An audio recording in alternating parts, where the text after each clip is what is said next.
안녕하세요. 저는 어릴 때부터 친가 식구들에게 애정 한번 받지 못하고 자란 장녀라고 소개를 해야 될까 싶네요.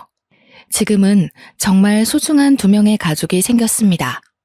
결혼까지 했으니 남편네 시댁 식구까지 포함해야겠네요. 현재는 하염없이 행복한 날들만 이어지고 있는 중인데 사실 제가 처음부터 꽃길을 걸었던 사람은 아니거든요. 과거에 그때만 해도 가족을 많이 원망했고 세상은 원래 불행한 건 줄로만 알았고 산 사람입니다. 그래서 지금부터 제가 해드릴 이야기는요. 제게 행복을 모르고 자라게 만든 원흉들한테서 어떻게 벗어날 수 있었는지를 들려드리고자 합니다. 저희 집은 어른들이 아들을 유독 바라는 집안이었습니다. 아주 어릴 때는 잘 몰랐는데 한두 살 먹으면서 아빠와 할머니한테 구박받는 엄마가 뭐 때문에 그리 혼나는지 알게 되었어요. 엄마가 다들 그렇게 바라는 아들을 낳지 못하고 딸인 저를 낳았기 때문이었죠. 그래도 할아버지가 살아계실 때는 할머니와 아빠의 훈수질이 막 심하지 않았습니다. 할아버지가 세상을 뜨고 나서부터 할머니의 윽박은 기다렸다는 듯이 심해졌고 엄마를 포함해 저까지 미움을 받았어요. 제가 완전 아기였을 때는 당연히 기억이 안 납니다. 조금 크고 나서 생각한 건데 아마 엄마 아빠는 뱃속에서 제 성별이 드러나자마자 저를 가지고 많이 싸우지 않았을까 싶어요. 이유는 당연하잖아요. 내가 딸이기 때문이었죠. 오직 그 이유 하나가 하루하루 집안이 풍비박산 되어가는 유일한 근거였습니다. 제가 보기엔 할머니도 할머니지만 엄마의 배우자인 아빠가 참 너무했다고 봤는데요. 당시에 아빠가 더 미웠던 건 할머니는 같이 사는 게 아니라서 많이 안 만나기도 했고 아빠가 엄마에게 아들 못 낳는 귀신이라며 막대하는 걸 매일 봤기 때문이에요. 엄마에게만 향하던 아빠의 불같은 화살이 제게 튀기까지 그리 길게 걸리지 않았는데요. 제 기억으로 아빠가 저를 안아준 적은 단 한 번도 없었습니다. 아빠는 항상 저한테 들어가는 모든 돈을 아까워했고 오히려 엄마한테 주던 생활비를 끊기까지 했어요. 때문에 엄마는 따로 알바를 하면서 제 초등학교를 보낸 걸로 알고 있습니다. 저는 초등학교 때부터 집안 돌아가는 분위기를 눈치챘어요. 개학을 앞두고 마지막 일기를 쓰고 있을 때 아빠가 술 먹고 들어와서 엄마에게 호통치는 걸 들었거든요. 야, 이 옆했네야. 집에서 식충이처럼 밥 축낼 시간에 아들 낳게 해달라고 기도라도 하란 말이야. 고작 딸 하나 낳고서 밥이 목구멍으로 넘어가냐? 넘어가냐고. 몇 번을 말해. 그게 내가 원하는 대로 되냐고. 나만 문제 있어? 아들씨 못 부리는 당신도 잘못 있는 거 아니야? 하늘이 정해주는 걸 나더러 뭘 더 어쩌라고. 이 썩을 년이 건방지게 어디서 큰 소리야? 그러니까 네 말은 지금 내 탓이라는 거냐? 내 씨가 뭐가 어쩌고 저째? 이 돼지 같은 년이. 아빠는 거의 매일 술을 마시고 들어와서 엄마한테 시비를 걸었습니다. 손찌검도 빠지지 않았고요. 방문을 닫고 있는 제 방에 고스란히 그 다툼이 들릴 정도로 컸어요. 엄마는 스트레스를 주로 먹는 걸로 해결했는데요. 그렇다고 살이 찌거나 덩치가 큰 게 아니었거든요. 아빠가 술 취해 쓰러져서 모르겠지만 엄마는 먹었던 음식을 새벽에 모두 토해내고 말아요. 제가 한번 싹 자지도 않고 가서 등 두들겨주면 엄마가 괜찮다고 얼른 들어가서 자라고 해서 잘 알고 있어요. 아빠는 잘 알지도 못하면서 맨날 엄마가 밥 먹고 있는 걸로 큰 소리를 많이 쳤습니다. 그때마다 제 속은 아빠를 향한 원망으로 가득 채워져 갔죠. 이 모든 불행이 단지 엄마가 아들을 못 낳아서라는 게 그 어린 나이에 저는 진짜 이해가 안 갔습니다. 엄마라고 아들을 안 낳고 싶은 게 아니잖아요. 누구보다 엄마가 가장 간절할 거란 말이에요. 아들 만들고 싶다고 뚝딱 만들어버리는 게 임신이면 세상 어느 천지 부부가 자녀 성별로 울고 웃고 하겠습니까? 제가 보기엔 스트레스 때문에 애가 더 안 생기는 것 같았어요. 할머니 아빠가 하도 자기 가문 씨 말릴 셈이냐고 협박했고 그 때문에 엄마는 아빠와 원치 않는 관계를 이으며 노력 많이 했습니다. 손 놓고 있었던 게 아니라고요. 그런데도 생기지 않는데 어떡합니까? 당시 제일 괴로웠던 건 분명 엄마였는데 그럼에도 얼른 아들을 임신하길 원하셨어요. 한 번은 엄마도 임신이 되지 않는 게 걱정되어 저를 데리고 산부인과를 간 적이 있었습니다. 병원에서 엄마한테 너무 스트레스가 과도해서 몸이 아기 집을 만들 만한 건강을 못 갖췄다고 하는 거 있죠. 그래도 어쩝니까?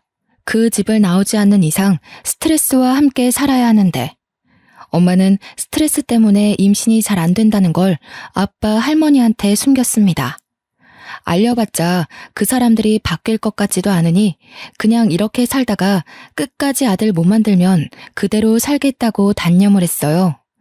그렇게 그 사실을 저만 알고 있는 상태에서 제가 중학생이 되었는데요. 그때까지도 엄마는 아빠와 할머니한테 한결같이 아들 소리로 괴롭힘을 당하며 지내왔습니다. 제가 학교를 다니다 보니 자리를 비워야 해서 엄마를 지켜주는데도 한계가 있더라고요. 아주 어릴 땐 아빠가 무서워서 엄마를 도우지 못했지만 중학생이 되었을 땐 저도 제 나름대로 신념과 생각이 있어서 아빠한테 대들 용기가 생기는 겁니다. 한날 하교하고 돌아왔는데 아빠가 또 엄마를 괴롭히고 있더라고요. 바로 엄마를 제 뒤로 숨기며 겁없이 아빠를 맞섰죠. 엄마가 아들을 못 낳는 게 아니라 아빠가 못 낳게 만들고 있다는 생각은 안 해? 아빠가 맨날 술 먹고 엄마 쥐잡듯이 잡는데 어떻게 애가 생기겠어? 이런 식이면 아빠 때문에 있던 애도 유산될 지경이야. 상미야, 하지 마. 방에 들어가. 엄마 아빠가 알아서 할게. 너 쓸데없는 소리 하면 혼나? 얼른 손 씻고 저녁 먹을 준비해. 나봐. 아빠도 알아야지. 모르니까 자꾸 엄마한테 함부로 하잖아. 아빤 모르지? 엄마 재작년에 병원 갔었어. 병원에서 뭐라는지 알아? 엄마가 스트레스 과다 상태라서 아기 집이 버틸 만한 몸이 못 된대. 다 아빠 할머니 때문이잖아. 스트레스 좋아하시네. 남들은 순풍순풍 잘 만났는 거 네 엄마는 뭐가 그렇게 어렵다니? 아니 근데 이게 어린 것이 어디 아빠한테 바락바락 소리 지르고 난리야? 저는 그날 아빠한테 처음으로 맞을 뻔했어요.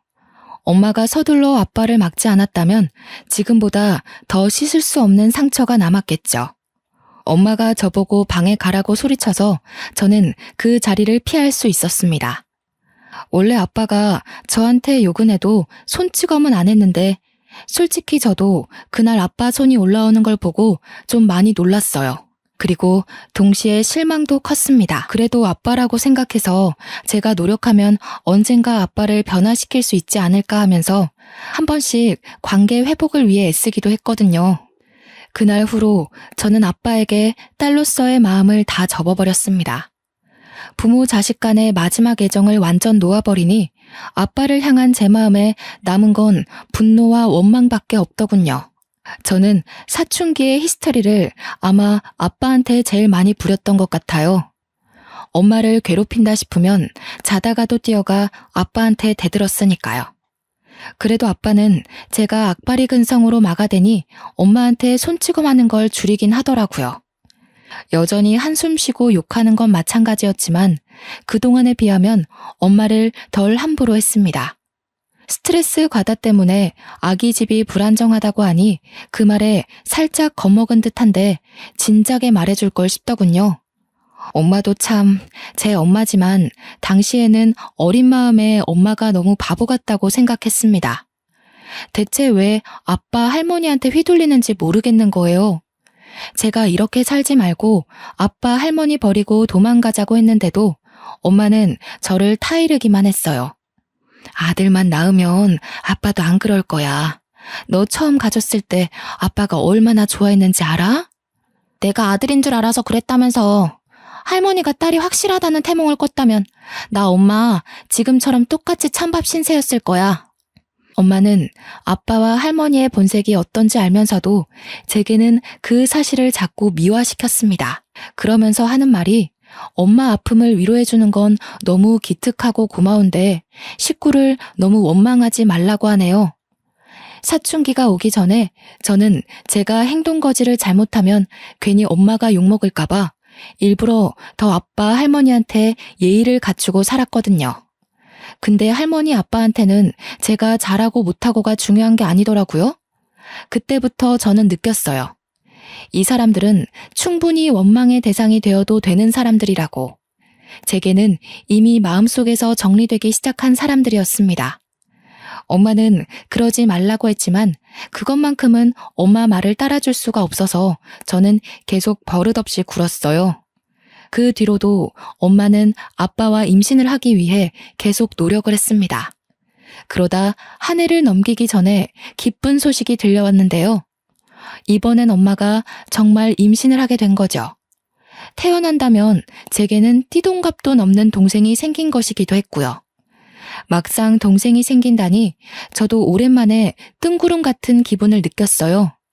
여동생이든 남동생이든 다 예뻐해줄 자신이 있었지만 이왕이면 남동생이길 바랬습니다. 저도 할머니 아빠 말처럼 해주기 싫은데 한편으론 엄마가 아들을 낳아서 그들에게 그만 인정받기를 원했거든요. 성별을 확인할 수 없는 시기에는 할머니 아빠가 엄마한테 폭언을 조금 삼갔는데요. 겨우 얻은 아이를 혹시나 유산하게 되면 안 되니까 조심하는 듯 했습니다. 그렇다고 환대를 하는 건 또 아니었어요. 행여나 뱃속의 아이가 딸일 경우 할머니와 아빠는 엄마를 가만두지 않으려고 벼르고 있었으니까요.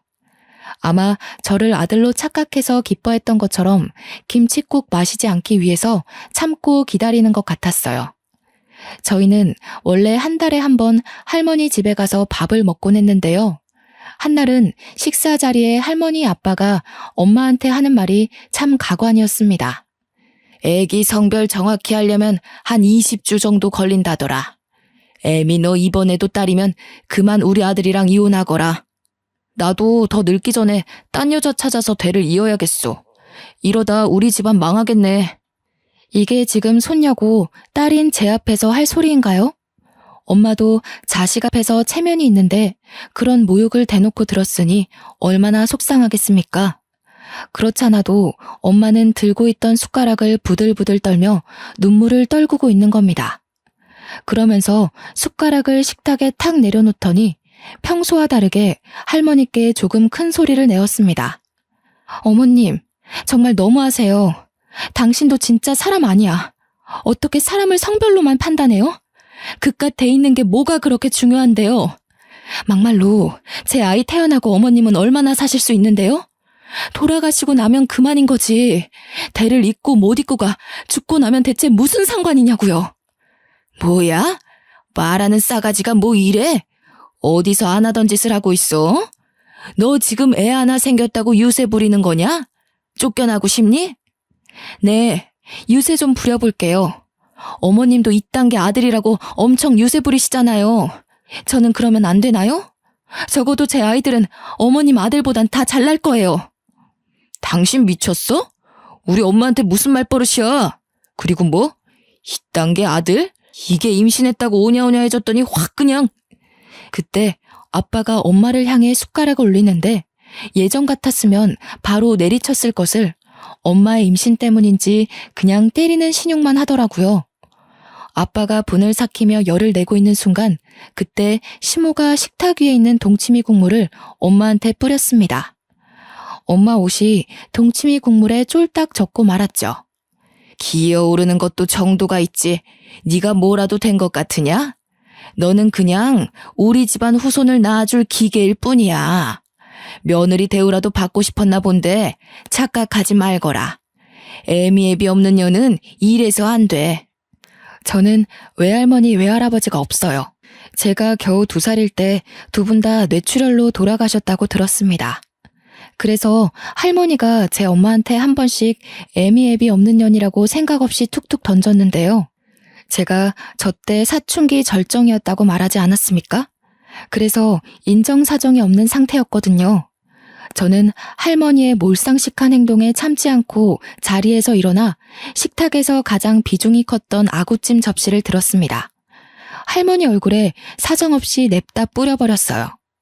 접시에 늘러붙은 콩나물까지 손으로 싹싹 긁어서 던졌고 할머니 옷에다가 더러워진 손을 닦았습니다. 할머니가 기어오르는 사람한테 이런 식으로 하길래 저도 한번 해봤어요. 기분 나쁘세요? 알면 작작하세요. 한 번만 더 우리 엄마 건들면 저 더한 짓도 할 거예요. 그 아구찜도 엄마가 입덧으로 생선을 힘들어했는데 할머니가 자기 아들 좋아하는 음식이라고 무시하고서 준비한 거였어요.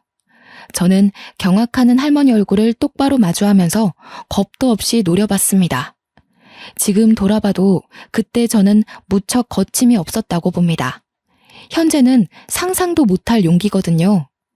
할머니는 빨간 국물이 범벅된 처참한 몰골로 소리를 아악 지르면서 절규했습니다. 1년을 돈 모아 샀던 분홍빛 원피스가 더럽혀졌다며 난리가 났네요. 여태 늙은 몸뚱이에 가려져 태가 안 살아서 몰랐는데 나름 값비싼 명품이었나 보더라고요. 야, 너 이 기집애 할머니한테 무슨 짓이야? 오늘 아주 둘이서 쌍으로 사람 열받게 하네? 네가 엄마 몫까지 대신 감당할래? 아빠가 자리에서 벌떡 일어나 저를 때리려는 걸 엄마가 막는 바람에 아빠 눈싸움만 했는데요. 저는 이제 아빠가 무력을 행사하려고 해도 무섭지가 않더라고요. 그땐 엄마가 맞는 걸 보느니 제가 맞는 게 낫다고 생각해서 그랬나 봅니다. 아들인지 아닌지 그거면 되는 거잖아요. 아들 아니면 이혼해 줄 테니까 제발 딸애는 건들지 마. 엄마는 아빠에게 울고 불며 사정했어요. 엄마 입에서 처음으로 이혼 단어가 나왔는데 그건 아빠뿐만 아니라 저도 솔깃하게 된 고백이었어요. 이혼해준다는 엄마 말에 아빠는 씩씩거리며 주먹질을 참았고 엄마는 혹시나 아빠가 다시 화낼까 싶어서 그대로 저를 데리고 밖으로 나왔습니다. 그렇게 엄마가 임신 20주 될 때까지 집안이 조용했어요. 할머니는 저 때문에 화가 많이 났는지 엄마한테 결과 보고만 하라며 연락을 끊어버렸네요.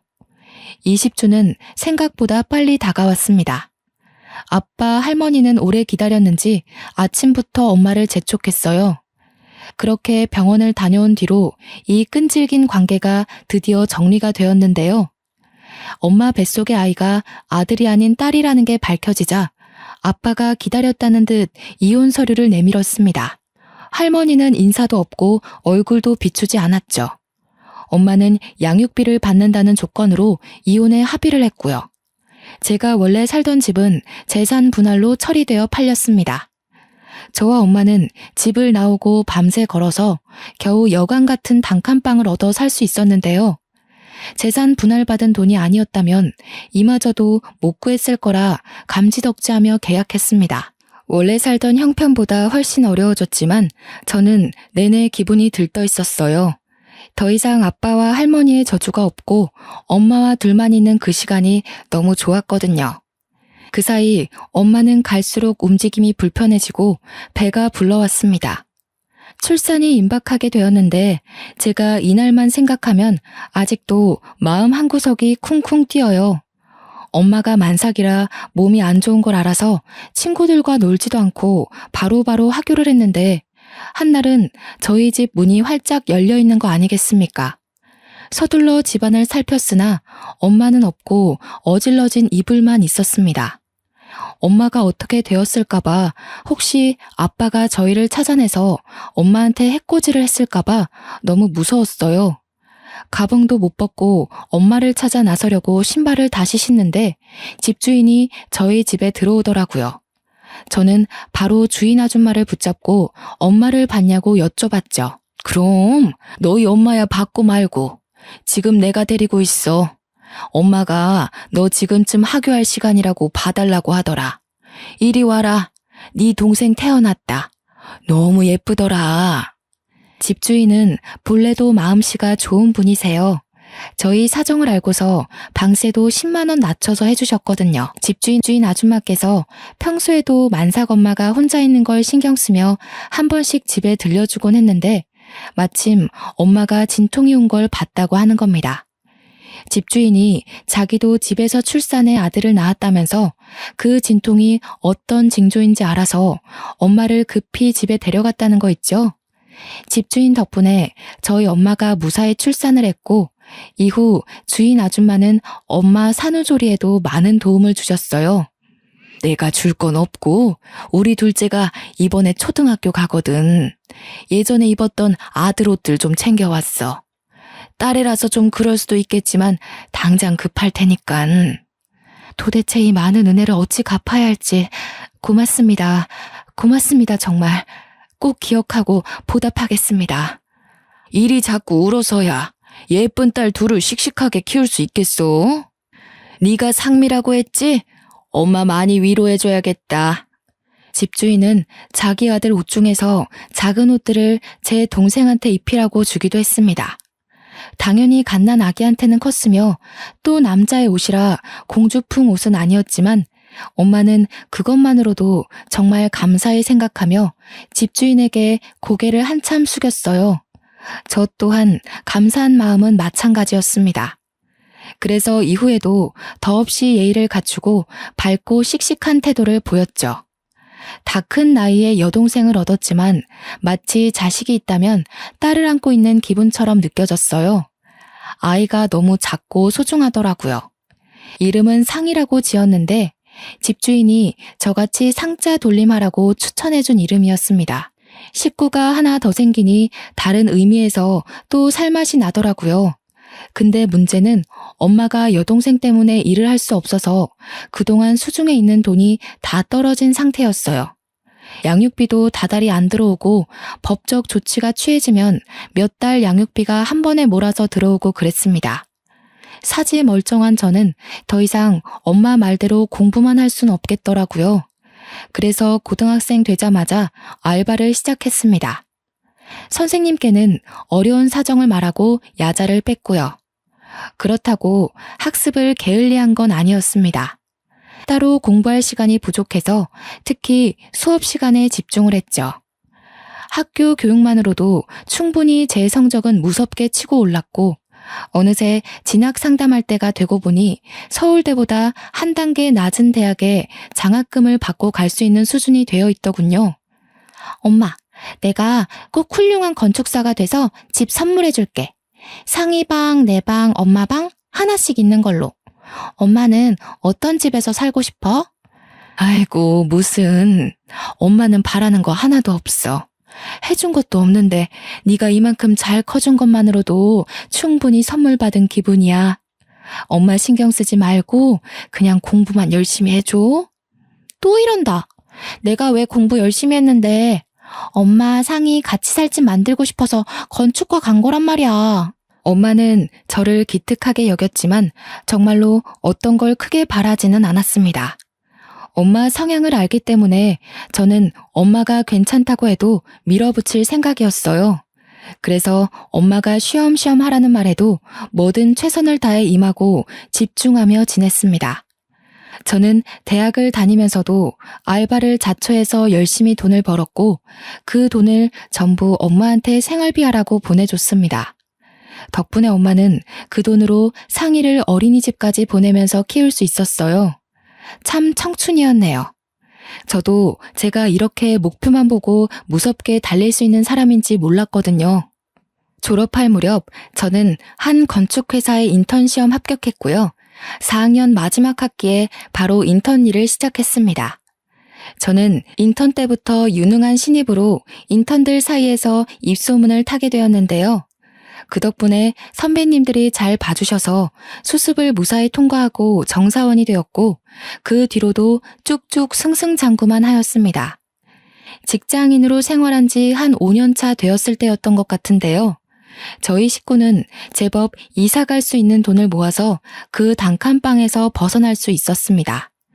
저는 그동안 저희 식구에게 큰 은인이나 다름없는 집주인께 너무 감사해서 그 보답으로 작은 사례를 준비해서 드렸어요. 어머나, 나를 뭘로 보고 이 돈 못 받아. 내가 어디 돈 받으려고 너희 식구 들여다봤겠니? 상미야, 이 아줌마 이상한 사람 만들지 마. 저 없을 때 엄마한테 요리도 가져다 주시고 같이 데리고 외식도 해주셨다고 들었어요. 우리 상이도 아줌마 늦둥이 아들이 많이 챙기고 놀아준 거 알아요. 꼭 보답하고 싶어요. 그래야 제가 다음에 아줌마 얼굴을 계속 볼 수 있을 것 같아요. 아유, 나 이런 거 불편하고 민망한데 어쩜 집안 사람들이 이렇게 다 마음이 예쁠까.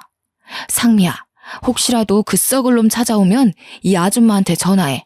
아, 동생이 저기 어디 잘 나가는 검사야. 집주인은 저희가 택시 탈 때까지 배웅을 해주셨습니다. 언니 동생 하면서 지낸 엄마도 집주인과의 작별을 아쉬워했지만 연락처가 있으니 언제든지 또 만나기로 기약했죠. 저희 세 식구는 그렇게 조금 더 형편 괜찮은 신축 오피스텔로 이사를 갔습니다. 겨우 방 2개라지만 상희가 집이 예쁘고 크다고 좋아라 하면서 방방 뛰는 거 있죠. 웃음이 만개한 식구들의 표정을 보는데 고갈된 체력이 싹 충전되는 기분이더라고요. 그렇게 저희 처지는 훨씬 성장을 했고 제 인생에는 또 다른 축복이 찾아왔습니다. 같은 회사 팀장인 남자와 연애를 하게 되었거든요. 남자친구가 먼저 다가와줘서 시작하게 된 만남입니다. 남자친구는 저와 대화를 나눌 때마다 제 꿈에 대해 늘 감탄을 많이 해주었어요. 내가 도울게. 자기가 식구들 위해서 노력하는 모습 보니까 나까지 내 직업에 자부심 생기더라고. 나 자기한테 되게 많이 배워. 알지? 저희 식구가 살 집을 구상하는데 남자친구가 자꾸 도와주려고 해서 미안한 마음에 거절하고 있었는데요. 남자친구가 계속 진정성을 보여주니까 더 밀어내는 것도 무리겠다 싶더라고요. 저는 면목 없지만 남자친구의 능력을 도움받아 본격적으로 건축을 실현시킬 준비를 해나갔습니다. 미래에 우리 엄마가 편히 지낼 주택집을 짓고 싶다 하니 공기 좋고 물 좋은데 심지어 가격까지 괜찮은 땅을 열심히 알아봐 주더라고요. 남자친구 덕분에 한동안 여기저기 땅 보러 다니느라 바쁘게 지냈네요. 일하다가 알게 된 건데 남자친구가 건축 계통에서 꽤 이름 날리는 유능한 팀장이더라고요. 당연히 바쁠 텐데도 끝까지 제가 하는 일에 힘 보태겠다고 고집을 부려 고맙다가도 난처했던 게 한두 번이 아니네요. 그렇게 아빠와 할머니 없는 세상에서 저는 제 식구들과 행복할 날만 남았다고 생각했습니다. 그런데 역시 그 악독했던 인연이 쉽게 떨어져 나갈 건 아니었나 봅니다. 남자친구와 함께 땅을 보고 퇴근 후 같이 우리 집에 가게 되었는데 집 앞에 갔더니 학교 마치고 하교한 상희가 누구와 같이 서 있는 겁니다. 당시 여동생 나이는 15살이었습니다. 누군가 싶어서 상희를 따로 부르지 않고 남자친구와 함께 다가갔는데요. 아무리 봐도 우리 손녀 뚝 닮았는데 이름이 상희라고 했니? 언니가 정말 상미 아니야? 익숙한 목소리를 듣자마자 저는 순간 걸음을 멈췄습니다. 한동안 묻어두고 지냈던 할머니였기 때문이죠. 오랜만에 보는 것이기도 했고 몰골이 너무 거짓골이라서 바로 못 알아봤던 거예요. 깜짝 놀란 저는 뒤늦게 정신 차리고 쫓아가서 여동생을 분리시켰습니다. 뭐야 당신? 여기가 어디라고 찾아와요? 무슨 낯짝으로 우리 식구를 찾아오냐고요. 당신이 그럴 자격이나 되는 사람이에요? 어머나 상미야. 우리 손녀가 벌써 이만큼이나 컸어? 참 예쁘게도 컸네. 저 아이가 혹시 내 둘째 손녀니? 맞는 것 같은데 자꾸 언니 되는 사람이 상미가 아니라고 해서. 제가 모르는 사람한테 뭐든 비밀로 하라고 했거든요. 손녀 같은 소리 하지 마세요. 여기 당신 손녀가 어딨는데요? 얼굴 보기 껄끄러우니까 당장 꺼져요. 할머니는 예전에 명품을 두르고 있던 모습과 딴판인 차림새였습니다. 어디서 주운 것 같은 옷을 입고 있었어요. 늘 화장이 가득한 얼굴은 기미가 덕지덕지 그을려 있었고요. 제발 네 엄마 좀 만나게 해다오. 도무지 문을 안 열어준다. 내가 네 엄마한테 꼭 해야 될 말이 있어. 분명 안에 있는 것 같은데 말 좀 해줘라. 우리 식구한테 무슨 볼일이 남았다고요? 벌써 몇 년 전 일 아닌가요? 당신네들이 우리 엄마 쫓아낸 거잖아요. 다신 꺼내고 싶지 않은 기억이니까 꺼지라고요. 아이고 상미야, 이 할미가 잘못했다. 내가 이렇게 사정할게. 네 아빠가 재혼에 실패하고부턴 정신 못 차리고 사고만 치고 다니잖니. 웬 꽃뱀한테 잘못 걸려서 천박한 핏줄 하나 생겼는데 그 애를 나한테 홀라당 던져놓고 도망을 가버렸어. 듣자 하니 아빠가 술집 가서 알게 된 여자랑 사고를 쳤는데 애가 덜컥 생겼다고 하네요. 그 여자는 아빠가 비싼 술도 바로바로 사주고 하니까 돈 많은 남자인 줄 알고 아빠의 청혼 받았는데 애 낳고 직접 아빠 집안 실체를 마주하고서 바로 돌변했다고 하는 겁니다. 아빠도 일하다 잘리고 할머니도 한때 우리 엄마한테 했던 잔소리처럼 간섭하고 그랬더니 여자가 대놓고 짜증내면서 집을 나가버렸대요. 그 여자가 낳은 애는 아들이라는데 할머니 말로는 아빠도 말을 안 듣는데 애까지 울어대서 하루하루 정신을 못 차리겠다고 해요. 어쩌라고요. 자업자득이네요. 내가 그 아저씨 잘릴 줄 알았어. 할머니가 그리 오냐오냐 키우니까 대책 없이 사고만 치는 거 아니겠어요? 할머니가 뿌린 씨, 할머니가 거두는 꼴인데 뭐가 어때서요? 그때 엄마가 저희 다툼을 들었는지 바깥에 시끄러운 소리가 베란다까지 타고 들어오자 결국 밖으로 나오셨어요. 엄마 들어가. 내가 해결할게. 할머니가 엄마한테 애걸하려는 것 같거든? 엄마 마음 약한 거 알고 기어코 찾아내서 부탁이라도 하려고 그러나 봐. 아니야. 내가 한마디 해야 이 늙은이가 다신 걸음 못하지. 상미 너는 동생이 손님 데리고 먼저 집에 들어가 있어라. 할머니는 화가 나서 내려온 엄마에게 달려가 급히 손 붙잡았습니다. 저는 엄마 혼자 두고 갈 수 없어서 남자친구에게 여동생을 데리고 먼저 올라가라고 부탁하고 엄마 옆을 꼭 지켰어요. 그렇게 원하시던 손자 보셨잖아요. 천박한 핏줄이든 버려진 혈육이든 당신이 바라는 대로 대가 이어진 거 아닌가요? 어린애가 떼쓰는 것도 아니고 이랬다 저랬다 뭐 하는 겁니까? 이제 와서 아쉬우세요? 그렇게 무시하던 딸 집안에 무릎이라도 꿇고 싶나 보죠? 그래, 꿇으라면 꿇을 수 있어. 그러니까 상미애미야, 화난 거 충분히 이해한다. 내가 정말 힘들어서 그래. 옛정 생각해서 우리 한번 도와줄 순 없겠니? 지금 이러시는 거 용서가 아니라 목숨 구걸하는 걸로밖에 안 보이거든요. 당연히 힘드셔야죠. 그렇게 떠받들던 아들이 손자한테 발목 잡히신 기분 느끼셔야죠. 말년에라도 그 융통성 없는 신념이 무너질 수 있어서 참 다행이네요. 남은 생 아들들이 주는 복 실컷 받으려고 그런가 봐요. 팔자라고 생각하고 사세요. 엄마는 그대로 저를 데리고서 집에 돌아왔습니다. 할머니가 뒤따라 쫓아와서 몇 번을 문을 두들겼지만 엄마는 경찰 부르기 전에 꺼지란 소리만 하며 문을 열어주지 않았어요. 그리곤 나중에 기척이 없자 그대로 소금을 들고 나가서 집 주위에 뿌리더군요. 새집 기운 망친다면서 정말 꼼꼼히도 뿌렸습니다. 제 남자친구도 저희 집 사정을 얼추 다 알고 있어서 엄마와 저를 한참 위로해줬어요. 그 뒤로 할머니는 더 이상 모습을 드러내지 않았는데요. 주변을 경계하며 지내던 사이 어느새 남자친구와 결혼을 약속한 사이가 되었습니다. 제 오랜 꿈이었던 우리 식구가 지낼 만한 전원주택 있잖아요.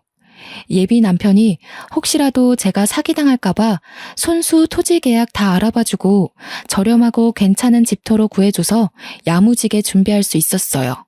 예비 남편이 추천해준 근교의 땅도 대출을 조금 받아서 매매를 했고요. 그렇게 계곡이 근처에 있는 땅에서 전원주택 공사가 들어갔습니다. 제가 몇 년을 노력해 만든 설계 도면을 가지고 남편이 추천해준 건축사와 함께 저렴한 견적으로 짓고 있어요.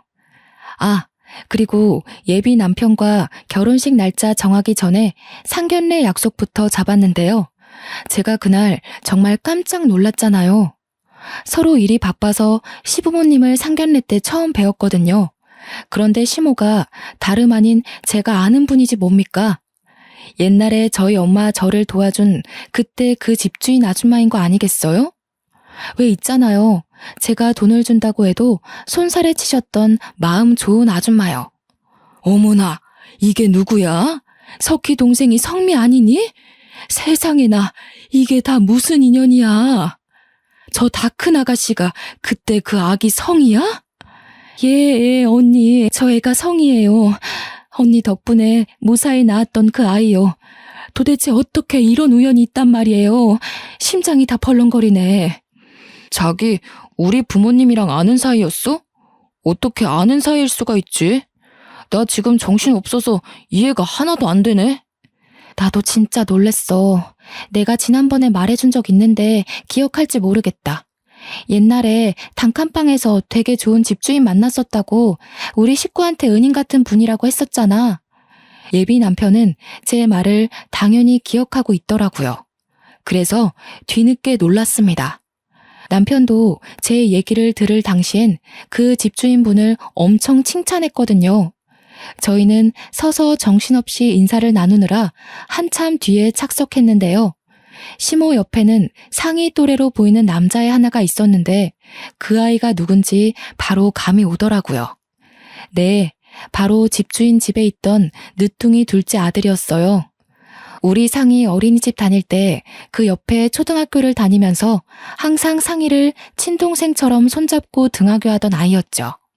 그땐 저보다 한참 작았는데 상견례 때는 이미 저보다 키가 훌쩍 커 있는 거 아닙니까? 문득 세월이 확 느껴지더라고요. 그렇다면 저 아이가 예비 남편 남동생이라는 건데 생각을 곱씹을수록 정말 놀라운 인연이지 않습니까?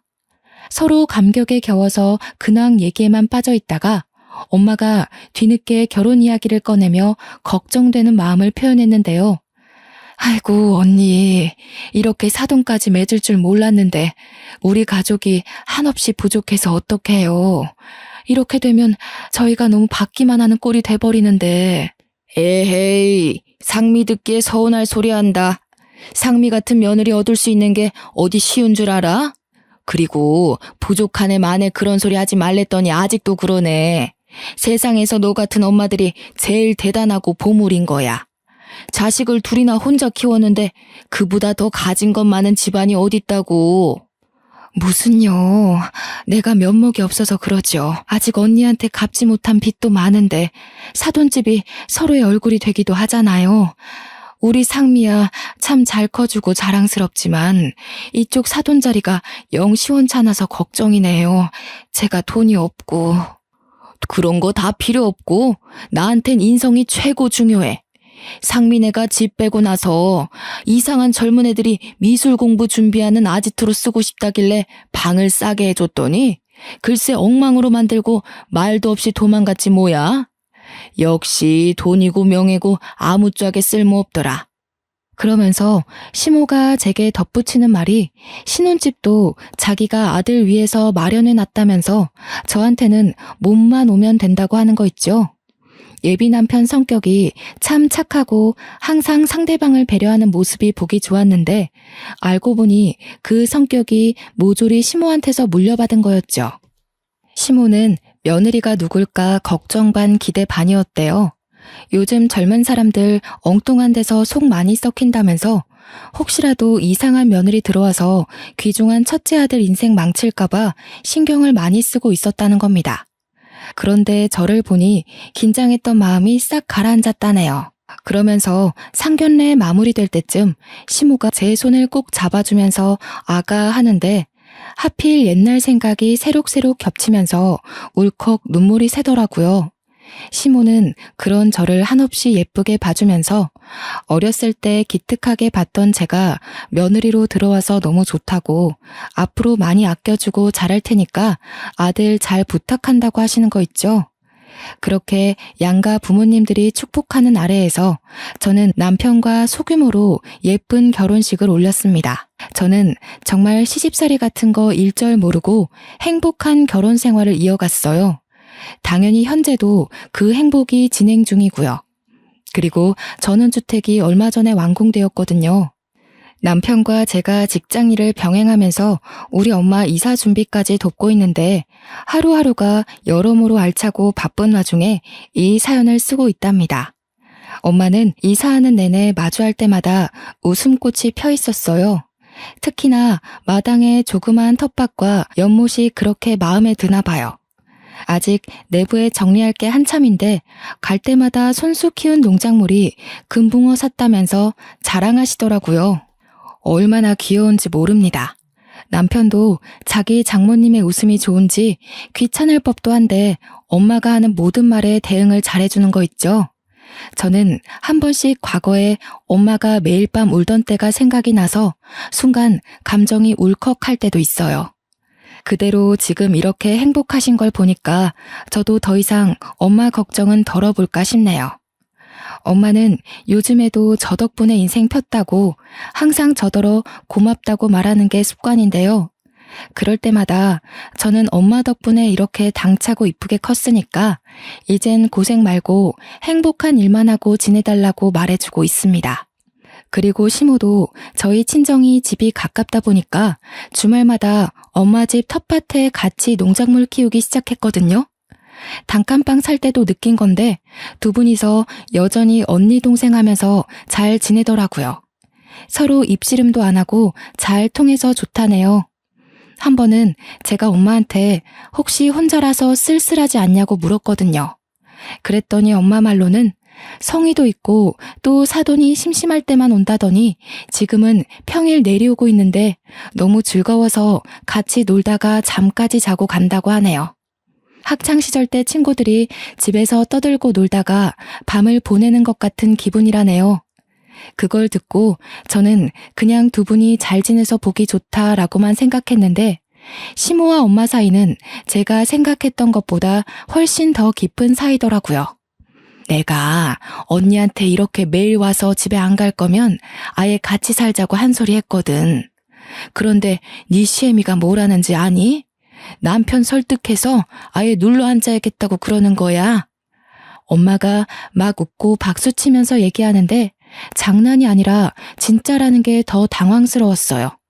이거 시부께서 들으시면 깜짝 놀라실 텐데 싶더라고요.